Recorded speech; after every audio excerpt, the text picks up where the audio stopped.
네, 강프로입니다. 삼성전자 보겠습니다. 자, 삼성전자 오늘 약간 등락이 있었어요. 고가는 1.5%, 그리고 종가는 한 1% 정도 떨어져 있는 그런 상황인데, 장기 평선을 돌파를 했고 고가를 돌파하는 상황에서는 약간의 매물 소화 과정이 필요합니다. 이 정도 움직임 나오고 있다고 보시면 되고, 계속 강조드리지만 더 이상 떨어질 수 있는 폭은 없어요. 그리고 제가 계속해서 말씀드렸죠. 반도체 쪽으로 계속 확산해 가야 된다.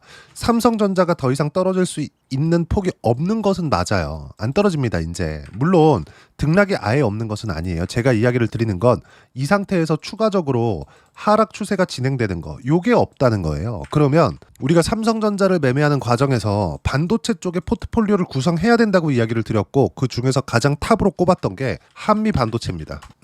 자, 생각해 보세요. 우리가 주식시장에서 포트폴리오를 구성하는 데 있어서 상호 보완적이어야 돼요. 근데 주식시장은요, 상호 보완적이라는 걸 잘못 해석하잖아요. 그러면 문제가 심각해집니다. 왜 그럴까요? 자, 생각해 보세요. 삼성전자를 보유했으니까 반도체 쪽에 대한 커버는 되는 거고, 여기서 다른 업종을 갖다가 넣잖아요. 그러면 이때부터 문제가 되기 시작하는 겁니다. 그리고 계속해서 분산 투자를 이야기를 하는데 이렇게 이해를 시킨다고? 이게 아니라고요. 이거 절대 아닙니다. 자, 무슨 얘기냐? 주식시장은요, 움직일 때 그것만 갑니다. 예를 들어서 지금 두산 에너빌리티 원전 강하죠. 왜 그런지 아시죠? AI 때문에 그래요. 삼성전자 앞으로 좋을 거다. 왜 그래요? AMD에다가 이제 HBM3E 납품을 시작을 했습니다. 이따 제가 보여드릴 거예요.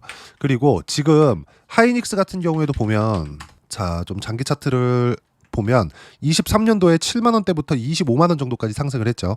이때 당시에 한미반도체는 만 원부터 19만 원까지 상승을 했습니다. 삼성전자하고 한미반도체 관계 안 좋은 거 알고 있어요. 알고 있는데 제가 이 얘기를 왜 드리느냐? 한미반도체가 이제 하이닉스하고도 관계가 안 좋아졌거든요. 물론 하이닉스 문제기는 합니다. 이렇게 생각할 수도 있을 것 같아.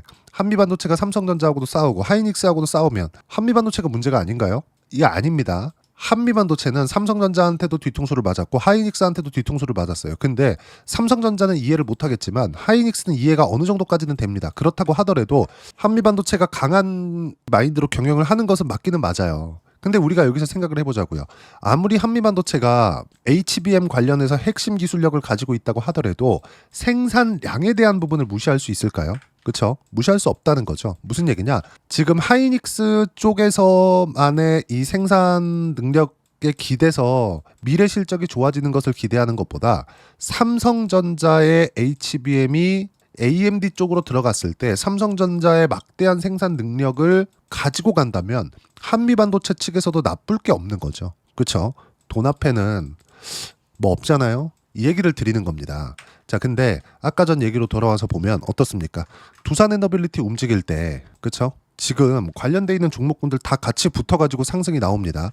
아까 전에 제가 한미반도체 20배 올라갈 때 하이닉스 7만 원부터 25만 원까지 올라간 거 보여드렸죠? 그리고 두산 에너빌리티 같은 경우에도 지금 관련돼 있는 종목군들 두산, 현대건설, 한정기술, 우리기술까지 어때요? 모두 같이 강세를 보입니다. 자, 무슨 얘기냐? 삼성전자를 매매했다고 해서 우리가 반도체 쪽을 다 커버하고 있는 것은 아니라는 겁니다. 관련돼 있는 종목군들을 어떻게 매매하고 이해하고 판단해 갈지, 그 부분에 대해서 이야기를 드리는 거고, 무슨 얘기냐면 삼성전자를 매매하면서 반도체 포트폴리오를 구성을 해야 되고, 그런 과정에서 한미반도체, 뭐 테크윙 이런 쪽으로 우리가 확대시켜 가야 된다. 그리고 이수 페타시스 같은 거 이런 쪽으로 확대시켜 가야 된다.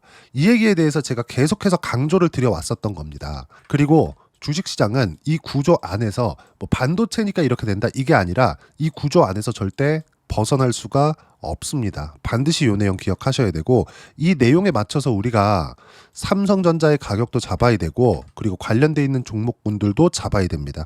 자, 그러면 지금 다시 한번 되짚어 보자고요. 삼성전자가 왜 여기서 하락 추세로 들어갈 수 없는지 간단하게 설명합니다. 삼성전자가 작년 7월달, 24년 7월달입니다. 이때부터 거의 한 9만 원 정도부터 쭉 떨어졌어요. 5만 원까지. 그럼 5만 원까지 떨어지는 이 상황에서 실적이 나빠졌느냐? 기대했었던 실적보다는 나빠졌죠. 근데 24년도에 떨어졌는데 23년 대비해서 실적 어때요? 좋아졌잖아요. 그렇죠? 25년도 어때요? HBM에 대해서 그렇게 안 좋은 얘기들이 나왔는데도 불구하고 31조 영업이익이 나옵니다. 무슨 얘기냐면 아직까지 HBM에 대한 실적 없이 그쵸? 30조 정도의 영업이익은 유지가 된다. 매출액 기준에서 보더라도 23년도부터 계속해서 성장세를 밟아가고 있습니다. 근데 여기서 부가가치가 높은 사업군들, 예를 들어서 뭐 메모리 사업부의 HBM 같은 경우 요런 정도에 대한 움직임을 가지고 이야기를 드리는 겁니다. 앞으로 이게 추가적으로 붙었을 때 삼성전자는 다시 고가를 돌파해서 9만, 10만 전자까지 올라갈 수 있는데 이 부분이 실제 HBM에 대한 모멘텀이 발생하기 전에, 즉 실적에 대한 적용이 나오기 전에 주가는 상승하기 시작하고 그 상승하는 시작점이 지금이라고 이야기를 드리는 거예요. 왜? 주식시장은 선반영하니까. 선반영하는 게 무슨 뜻일까요? 앞으로 좋아질 만한 내용을 먼저 반영하는 결과입니다. 예를 들어서 그래요. 삼성전자는 애초에 5만 원대에서 움직이지 말았어야 됩니다. 근데 23년도부터 시작해서 24년도까지 왜 상승폭을 키워가면서 어떻게 됐죠? 9만 원 근처까지 다시 올라왔을까요? HBM, 즉 AI에 대한 기대감 때문에 그렇습니다. 그럼 여기서 하이닉스 한번 보자고요. 그렇죠? 하이닉스는 HBM에서 완벽하게 엔비디아와 협업으로 인해서 자리를 잡았죠. 그런 결과 어때요? 24년도에 고가를 이제 회복을 했어요. 그러면 삼성전자는 딱 요만큼이 HBM에 대한 기대감으로 자리 잡아 있었던 건데 이게 완벽하게 무너진 거죠. 그럼 여기서 두 가지 모멘텀을 들 수가 있어요. HBM에 대한 부분이 있을 수 있고 그리고 파운드리에 대한 부분이 있을 수 있습니다. 근데 파운드리는 TSMC가 더 이상은 점유율을 높이지 못하는 상황까지 왔어요. 공장을 늘리는 것도 한계가 있거니와 무엇보다 미국에서 계속 압박을 합니다. 근데 그 압박이 어떤 식으로 들어가느냐? 인텔을 받아라, 인텔을 가르쳐라 이렇게 들어가고 있어요. TSMC 입장에서는 그러고 싶을까요? 하는 척은 하겠죠. 아니 해야 될 수밖에 없겠죠. 근데 생각해 보세요. TSMC에서 인텔을 자사의 노하우를 그냥 가르쳐 줘야 되는 상황이 된 거죠. 점유율이 높으니까 어쩔 수 없어요. 미국 시장에서 소비를 가장 많이 하니까 이게 말이 되느냐 이렇게 생각하실 수도 있을 것 같은데 실제 벌어지고 있는 일입니다. 그러면 TSMC 측에서는 계속해서 치고 올라오는 기업들이 있어줘야 돼요. 근데 파운드리는 이제는 진입 장벽 자체가 높은 정도가 아니라 그냥 아예 못 들어오는 수준까지 와버렸습니다. 그 설비 자체를 감당할 수 있는 기업들이 없어요. 지금 상황에서. 그 설비를 감당하는 걸 뭐 5년씩 10년씩 이렇게 감당해야 되는데 참고로 말씀드리자면 TSMC나 삼성전자에서 사용하고 있는 파운드리 장비는 한 대당 4에서 5천억 정도 합니다. 그럼 이걸 들여가지고 바로 만든다고 하더라도 경험 없이 TSMC의 점유율을 조금이라도 뺏어올 수 있어요. 그럴 것 같았으면 삼성전자가 이미 TSMC한테 이 정도까지 점유율을 주지 않았겠죠. 그렇죠. 삼성전자는 장비를 갖추고 있음에도 불구하고 TSMC의 점유율을 하나도 못 가지고 오고 있는 이런 실정입니다. 무슨 얘기냐면 TSMC가 더 이상 점유율을 높일 수 없는 상황에서 지금 삼성전자의 주가가 요 정도 움직임을 보이고 있다는 건 더 이상 하락 추세로 갈 수 없다는 점. 그리고 무엇보다 이제 HBM에 대한 부분도 새로운 물꼬를 텄다는 점. 그게 AMD 쪽으로 납품하는 겁니다. 보세요. AMD 컨펌 삼성 HBM3 New AI Accelerator MI350X. 그렇죠? 자, 이것부터 하나 우리가 짚고 넘어갈게요. 엔비디아의 쿠다 생태계는 지금 현재로서는 AMD가 따라잡을 수 없습니다. 그리고 앞으로도 그럴 가능성이 굉장히 높아요. 엔비디아가 쿠다 생태계를 형성하는 데 있어서 근 20년 정도의 시간을 보냈거든요. 그러면서 시장을 잠식해 왔었던 거예요. 실제 하드웨어 성능만 봤을 때는 엔비디아가 압도적이긴 하죠. 근데 MI350X 그렇게 못 쓸 정도는 아닙니다. 가격 대비해서 엔비디아보다 오히려 더 낫다는 평가를 받을 수 있어요. MI350X를 1대1로 비교했을 때는 엔비디아에 비해서 뭐 조금 성능이 떨어진다고 볼 수도 있겠지만 엔비디아 하나 다는 것보다 MI350X를 두 개를 달면 그리고 또 반대로 지금 AMD 측에서 삼성의 HBM을 받는다는 거 뭐 밑에 내용이 있는데 이런 것들 다 필요 없고요. 이것만 보시면 돼요. 지금 하이닉스는 엔비디아로 모두 몰려갔습니다. 그러면 여기서 AMD가 하이닉스의 HBM을 받으려면 단가를 더 높여줘야 돼요. 근데 삼성전자에서 엔비디아 쪽으로 납품을 못하고 있습니다. 근데 AMD에서는 HBM이 필요해. 그럼 어떻게 해야 될까요? 그리고 하이닉스보다 가격이 더 싸. 그렇죠? 그러면 그래. 당장에 삼성전자가 하이닉스보다 성능이 떨어진다고 치자. 그래서 MI350X에는 동일한 성능의 엔비디아 GPU 대비해서 요거 HBM을 더 많이 넣어줍니다. 물론 이것도 이제 기술적인 내용들이나 이런 것들로 들어가면 내용들이 있는데 그런 것까지 가면 너무 이야기가 길어지니까 이렇게만 이해를 하시면 됩니다. 동일한 성능에서 MI350X에 들어가 있는 HBM에 대한 물량 자체가 훨씬 더 많아요. 그리고 그걸 댈 수 있는 건 삼성밖에 없다. 자, 그러면 삼성전자가 AMD와의 협업으로 인해서 HBM의 성능을 입증한다면, 그리고 이건 입증이 됐기 때문에 AMD가 새로운 GPU에 탑재를 시킨 거겠죠. 그쵸? 그리고 AMD는 이걸 정확하게 아셔야 되는데, AMD의 목표는 엔비디아를 이기는 것이 아닙니다. 아니, 당장에는 이길 수가 없지. 쿠다 생태계라는 게 있거든요. 이게 하드웨어 성능만 보면 AMD와 엔비디아 이렇게까지 점유율이 막 90%씩 엔비디아가 먹어갈 정도로, 이렇게까지 점유율이 차이 날 정도로 그 성능 차이가 나는 것은 아닙니다. 이게 단지 쿠다 생태계 때문에 그렇거든요. 근데 AMD GPU의 하드웨어 성능만 봤을 때, 쿠다라는 그 소프트웨어를 사용하지 않고, 그쵸? 하드웨어 성능만 봤을 때는 결코 점유율을 뭐 5%, 10% 이렇게 차지할 만큼의 제품은 아니다. 그쵸? 여기서 계속해서 MI350이나 MI350X, 뭐 MI300X 이런 쪽으로 검증이 되기 시작하는 이 첫 번째 단계를 밟았다는 것만으로도 굉장히 긍정적인 내용으로 보셔야 됩니다. 그럼 이 구간에서 이게 검증이 언제 될지는 모르잖아요. 그리고 삼성전자를 지금 보유하고 있는 상황에서 더 이상 떨어지지 않으면 지금 더 사? 이렇게 생각할 수 있단 말이죠. 자, 나빠질 수 있는 내용들, 앞으로 성장을 못할 수 있다는 그런 조금 문제점들, 이런 것들이 불거졌을 때 주가가 확 빠졌죠. 그러면 주가가 더 빠졌어야 되잖아요. 근데 빠졌나요? 안 빠졌죠. 무슨 얘기냐면 하락할 때도 앞으로 성장 못하겠네? 쭉 빼버린 거예요. 그리고 나서 빠졌더니 이제는 어떤 부분이 걸려요? 어떤 걸로 성장할 건데 이걸로 걸리는 겁니다. 그리고 첫 번째 성장할 수 있는 내용, 파운드리와 HBM에 대해서 설명을 드린 겁니다. 그러면 삼성전자는 더 이상 떨어지지 않는다는 거고 올라가는 구간에서 타점을 잡아야 된다는 건데, 이런 구간에서 반도체 포트폴리오를 구성하라는 거고, 반도체 포트폴리오를 구성하는 구간에서 뭐 한미반도체, 지금 제가 보유하고 있는 종목들, 이수 페타시스, 이렇게 보는 거라고 이야기를 드리는 거예요. 이수 페타시스 이미 제가 삼성전자 바닥입니다.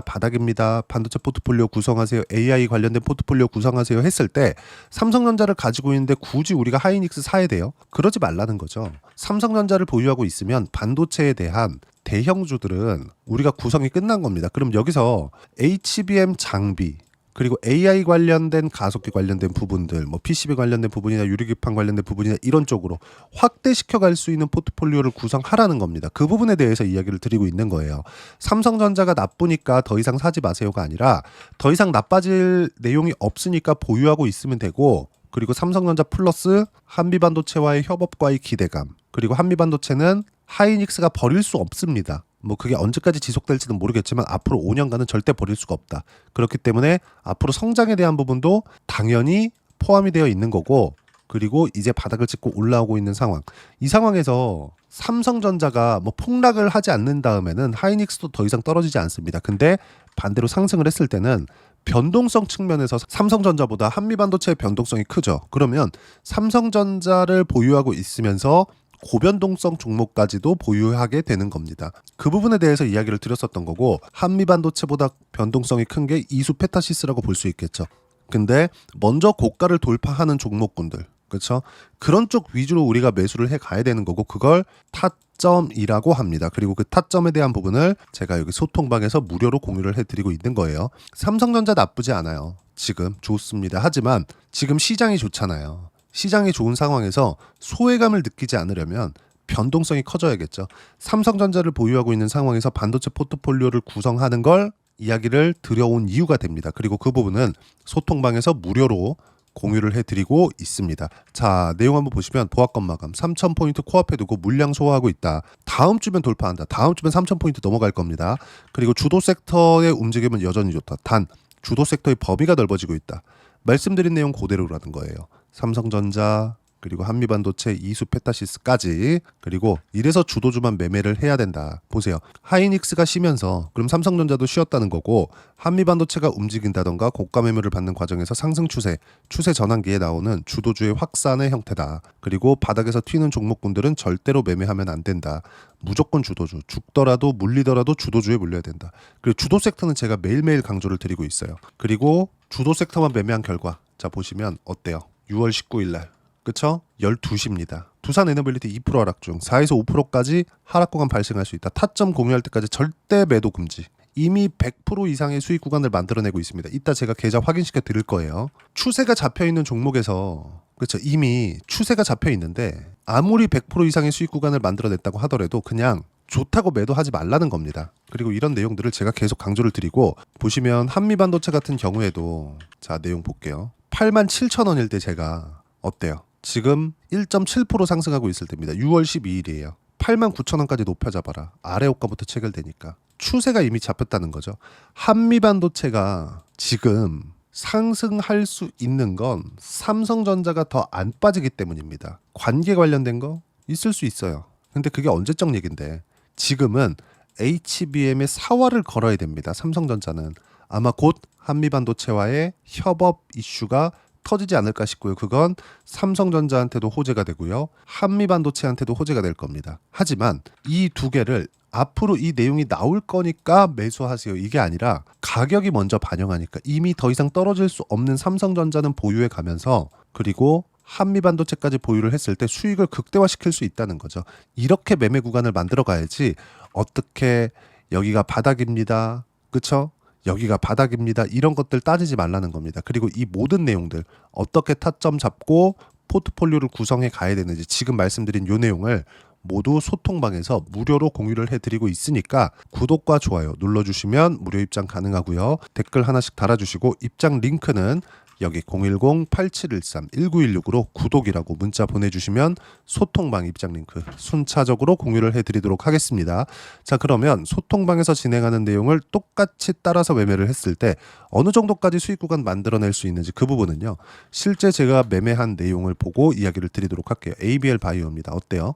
신고가 이후에 매수 구간 잡았죠? 수익 구간 어때요? 76%. 이렇게 수익 구간 터진다. 그리고 두산 에너빌리티 같은 경우에 자 내용 보세요. 신고가 구간에 매매를 했죠. 이건 24년도입니다. 24년도에는 보세요. 쭉 이렇게 가면 4%밖에 7월 18일이에요. 4%밖에 수익 구간 만들지 못했어요. 근데 이때도 제가 관련돼 있는 종목군들 뭐 우리기술이나 한정기술 매매를 했었거든요. 관련돼 있는 종목군들을 같이 해야 비중을 키울 수 있는 겁니다. 근데 두산에너빌리티 매수한 거 보세요. 그렇죠? 신고가 구간에만 계속해서 매수한 결과 지금 67%의 수익 구간 만들어 놓고 다시 매수했는데 이미 거기서도 100% 이상의 수익 구간이 또 터졌다. 그리고 이 모든 내용들은 소통방에서 무료로 공유를 해드리고 있고 한미 반도체를 포함해서 그쵸?